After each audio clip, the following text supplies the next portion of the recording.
का मुलगी कुठे जा जेवण केलं का? जेवण नाही केलं. तर नमस्कार मंडळी, मी तुमचा लाडका प्रतीक मगर. तर आज आपल्याला थेट जालन्याच्या बाहेरून ऑर्डर आलेली होती.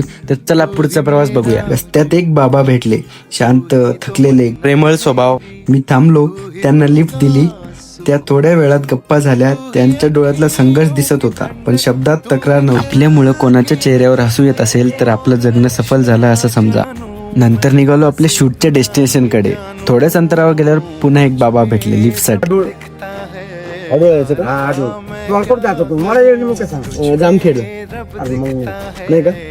जिथपर्यंत जातो तिथपर्यंत चालू ना. माझं अख्खं बालपण खेडेगावात गेलेलं आहे, म्हणून जुन्या लोकांसोबत माझं अटूट नातं जुळलेलं आहे.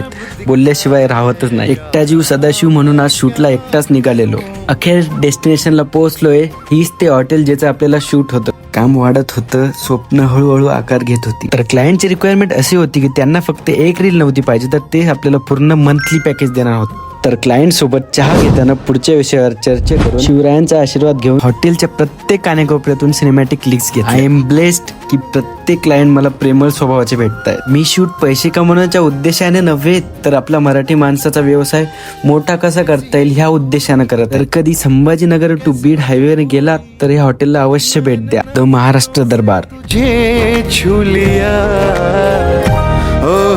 कभी तेरी खुशबू कभी तेरी